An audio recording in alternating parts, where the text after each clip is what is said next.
তোমাদের সবাইকে দাদার কাস্টমার স্বাগতম জানাই। ক্লাস 10-এর প্রথম ইউনিট টেস্টের ইংলিশের একটি মডেল কোশ্চেন সেট সম্পূর্ণ উত্তর সহ অ্যানালিসিস করব। প্রথম ইউনিট টেস্টে ক্লাস 10-এ দেখো ইংলিশে নাম্বার থাকবে 40, সময় থাকবে 1.5 ঘন্টা। এবার প্রথমেই আছে দেখো read the passage carefully and answer the following question, মানে আমাদের একটা প্যাসেজ দেওয়া আছে, এটা মন দিয়ে পড়তে হবে এবং এই রিলেটেড কিছু প্রশ্ন আছে সেগুলো সলভ করতে হবে। Bed Swami realise with a shudder that it was Monday morning. বিছানায় শুয়ে স্বামী শিউরে উঠে বুঝতে পারলো যে আজ সোমবার সকাল। It looked as through only a moment এগো ইট ওয়াজ ফ্রাইডে। কিন্তু কিছুক্ষণ আগেই যেন মনে হচ্ছিল যে আজকে শুক্রবার। অলরেডি মানডে ওয়াজ হেয়ার, আজকে সোমবার চলেও এসছে। He hope he did not have to go to school. সে মনে মনে ভাবছিল যে তার জন্য আজকে স্কুলে না যেতে হয়। At 9 o'clock Swaminathan wailed I have headache. এবং 9টার দিকে সে আর্তনাদ করে চিৎকার করে বলল, আমার না মাথা ধরেছে, আমার না মাথা ব্যথা করছে। Mother generally suggest that Swaminath must stay at home at 9:30 when he ought to have been in the school prayer hall. Swami was lying on the bench in mother's room. দেখো এখানে বলেছে যে তার মা উদারভাবে বললেন যে স্বামীনাথন বাড়িতেই আজকে থাকুক, আজকে স্কুলে যেতে হবে না। 9:30টার সময় যখন তার স্কুলের প্রার্থনা কক্ষে থাকার কথা, স্বামীনাথন তখন কী হচ্ছে, তার মায়ের ঘরে বেঞ্চে শুয়ে আছে। ফাদার আস্কড হিম, তার বাবা তাকে জিজ্ঞাসা করলো, have you no school today, তোমার কি আজকে স্কুল নেই? হেডেজ, স্বামী রিপ্লাইস, আমার মাথা ব্যথা করছে। স্বামী বলল, nonsense, dress up and go, জামা কাপড় পরো এবং স্কুলে যাও। হেডেজ, মাথা ব্যথা করছে। Loaf about less on Sundays and you will be without a headache on Monday. রবিবারে এত অলসতা না করলে সোমবার তোমার মাথা ধরবে না বা ধরতো না। Swami knew how strict his father could B.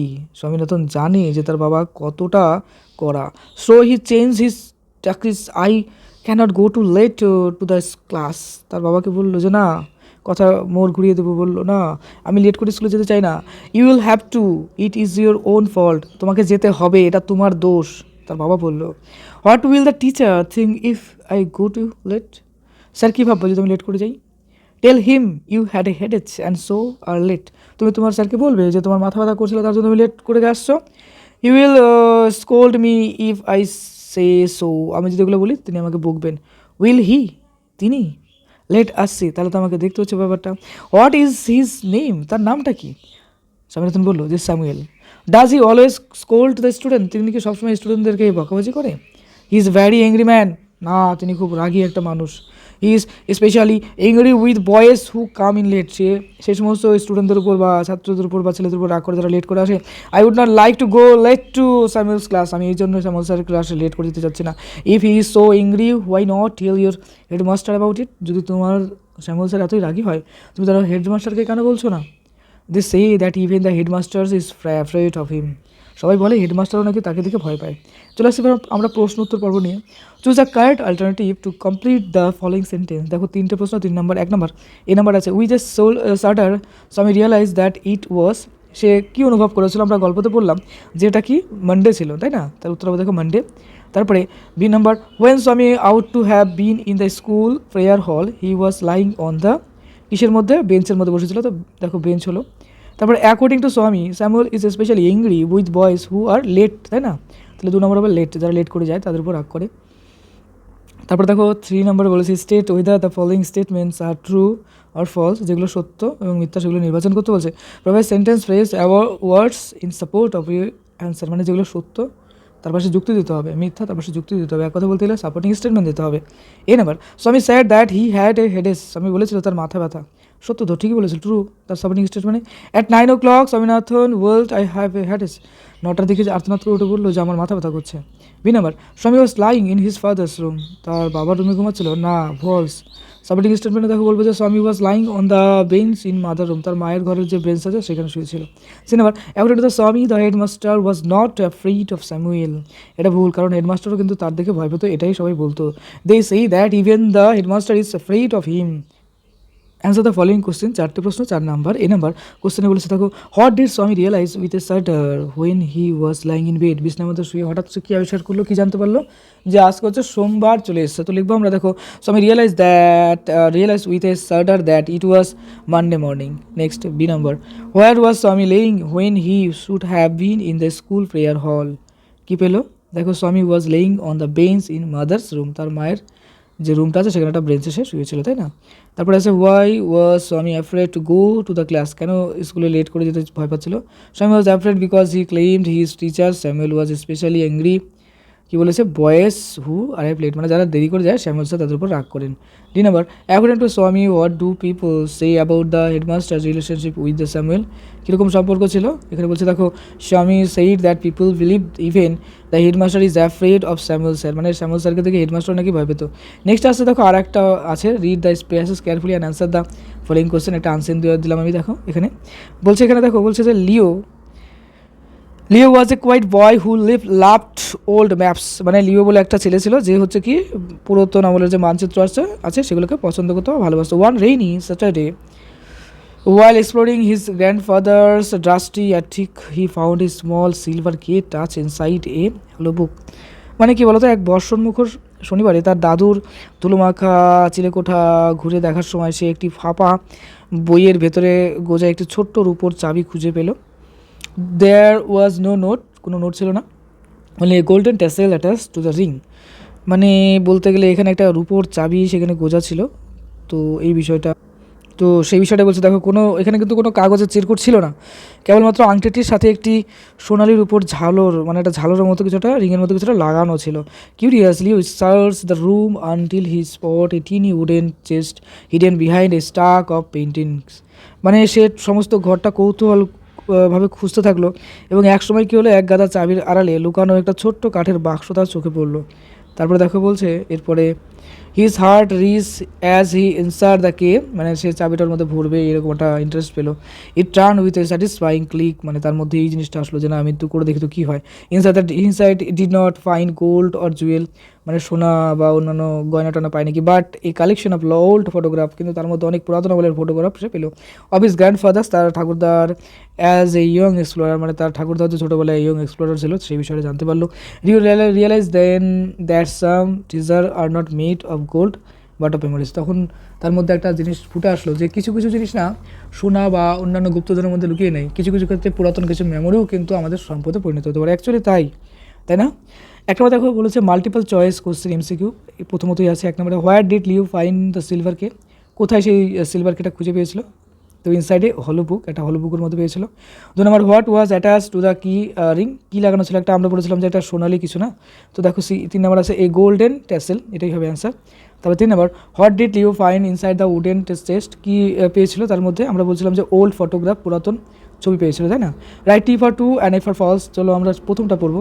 Leo found the silver key in his grandfather's garden, এটা কিন্তু ফলস, তার গ্র্যান্ডফাদারের গার্ডেনের মধ্যে পায়নি, তার ঘরের মধ্যে পেয়েছিল। তারপর দেখো 2 নম্বর the key turn in the lock with a satisfying click, এটা ট্রু। তারপরে 3 নম্বর the chest was filled with gold coins and expensive jewel, না ওটা কিন্তু ওই বাক্সটা কিন্তু সব কিছুতে পরিপূর্ণ ছিল না, যে অনেক দামি দামি সোনা রূপা গুপ্তধন এটা ছিল না, ছিল কিছু ফটোগ্রাফ, তারপর এটা ফলস হবে।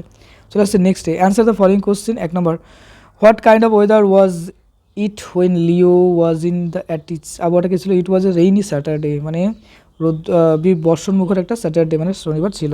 তারপরে how did Leo feel when he was about to open the chest, তার কী মনে হচ্ছিল? His heart raced with excitement and curiosity, মানে যখন খুলছিল না তার মধ্যে প্রচণ্ড কিউরিয়াসিটি তৈরি হয়ে গেছিলো।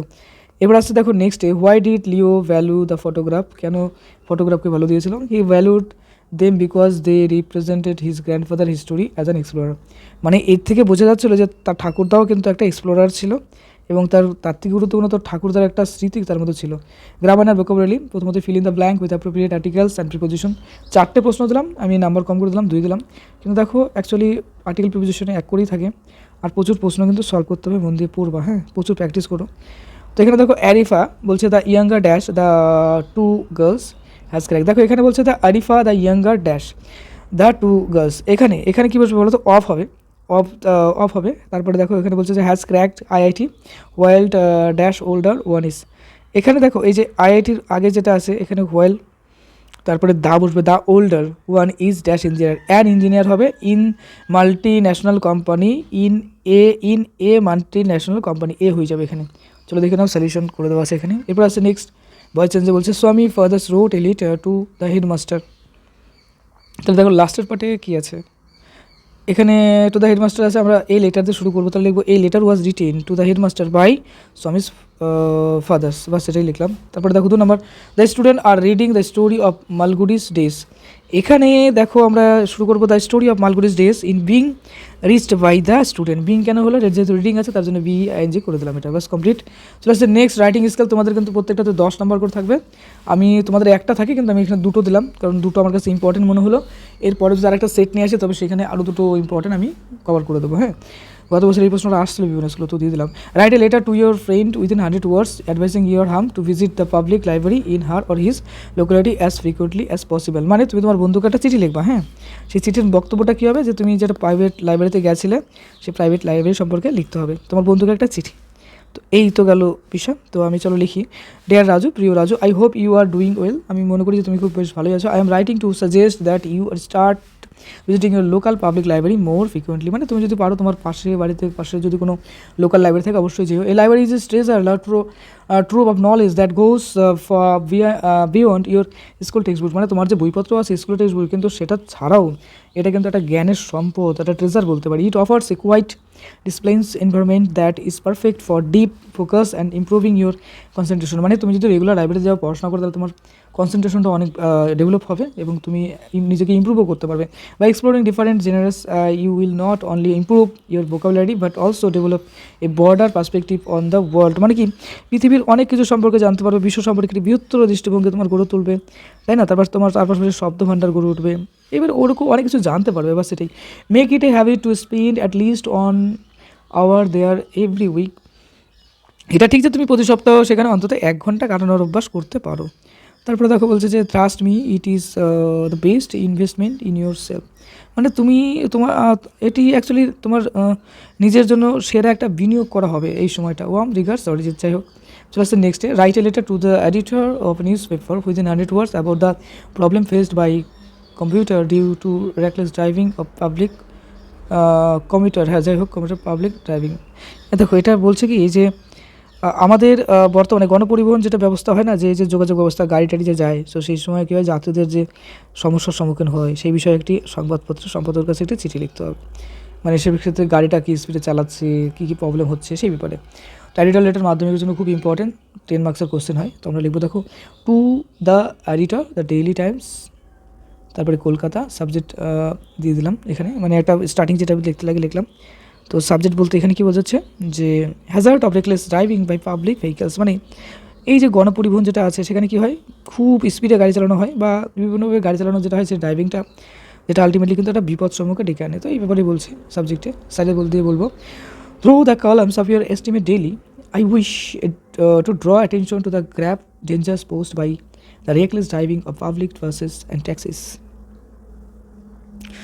মানে আপনার সম্মানিত দৈনিকের কলামের মাধ্যমে আমি এই যে বর্তমানে যে পরিবহন সিস্টেমটা আছে সেখানে বাস এবং ট্যাক্সির যে বেপরোয়া চালানোর যে সিস্টেম, সেই গুরুতর বিপদের প্রতি দৃষ্টি আকর্ষণ করতে চাই স্যার। অবশ্যই এই ব্যাপারগুলো আপনার খবরের পাত্রে তুলে ধরবেন। মানে এই ব্যাপারে একটা রিকোয়েস্ট টাইপের আমরা কিছুটা বললাম। এটা স্টার্টিং ল্যাঙ্গুয়েজ লিখবা, প্রত্যেকটার ক্ষেত্রেই কিন্তু এই 2টো লাইন কমন লিখতে পারো। হ্যাঁ, তবে এই যে প্রথম যেটা আছে, এই রেকলেস ড্রাইভিংয়ের জায়গায় যেটা বলবে, যদি ক্লিনিস গার্বেজ হয় ক্লিনিস গার্বেজ দেবে, কিন্তু ভাষাগুলো এরকমই দেবে। হ্যাঁ, খুব সুন্দর ভাষা কিন্তু। দেখো, driver frequently engage in high speed racing to the pick up more passenger blatantly violate traffic rules. মানে কী হয়, ড্রাইভারগুলো প্রচুর প্যাসেঞ্জার তোলার জন্য কী হয়, প্রচুর স্পিডে চালায়, যে কারণে ট্রাফিক রুল ভায়োলেশন করে এবং আলটিমেটলি কিন্তু সবারই প্রবলেম হয়ে যায়, কারণ একটা হাই স্পিডের ব্যাপার হয়ে যায়। This negligence has led to a sharp rise in accident putting the lives of commuters and কী বলছে, পেডেস্ট্রিয়ান অ্যাট কনস্ট্যান্ট রিস্ক। অর্থাৎ এই যে উচ্চ গতিতে যে গাড়িগুলো চালায়, এই অবহেলার কারণে দুর্ঘটনার সংখ্যা তীব্রভাবে বৃদ্ধি পেয়েছে, যা যাত্রী এবং পথচারীদের জীবনকে কিন্তু ক্রমাগত ঝুঁকির মধ্যে ফেলছে, তাই না? তারপরে দেখো এখানে বলছে, ফার্দার মোর, শুধুমাত্র তাই নয়, abrupt braking and overtaking in narrow lanes cause immense distress to senior citizens and children. দেখো, এই যে স্পিডে গাড়ি চালানো শুধু তাই নয়, এছাড়াও সরু গলিতে হঠাৎ ব্রেক করা এবং ওভারটেক করার ফলে কী হয়, বয়স্ক নাগরিক এবং শিশুরা আছে তাদের কিন্তু প্রচুর দুর্ভোগ পোহাতে হয় যারা গাড়ির মধ্যে আছে। I argue the concerned authorities to enforce stricter penalties and ensure regular monitoring to guarantee public safety. আমি সংশ্লিষ্ট কর্তৃপক্ষের কাছে আবেদন জানাচ্ছি বা নিবেদন জানাচ্ছি এই বলে যে জননিরাপত্তা নিশ্চিত করার জন্য কঠোর শাস্তি আরোপ করতে এবং নিয়মিত নজরদারি করার জন্য নিশ্চিত ব্যবস্থা করার জন্য আমি অনুরোধ করছি। প্লিজ এটা করবেন। ইউর্স ফেথফুলি অর্জুন সেন, দাদার ক্লাসরুম। দাদার ক্লাসে নতুন হলে কিন্তু অবশ্যই সাবস্ক্রাইব করে দিও আর ভিডিওটা শেয়ার করে দিও, কারণ লাস্টের যে দুটো রাইটিং স্কিল দিলাম, ওয়ান অফ দ্য বেস্ট ভাষা দিয়ে লেখা, দুর্ধর্ষ ভাষা, প্রত্যেকটা ওয়ার্ড খুব দামি, তো মন দিয়ে পড়ো। তোমাদের ক্লাসের প্রত্যেকটা সাবজেক্টে সাজেশন দিয়ে দিয়েছি, মোস্ট ইম্পর্টেন্ট সাজেশনগুলো। আর এখান থেকে তো প্রচুর কোনো কমন আসে, প্রচুর টপার কিন্তু এই সাজেশনগুলোকে ফলো করে। তুমিও সাজেশনগুলো ফলো করো, যেহেতু মাধ্যমিক দেবে সামনে, তাই ইউনিট টেস্টই হোক শুরুয়াত, একটা বেটার রেজাল্ট করো। Best of luck for your best preparation.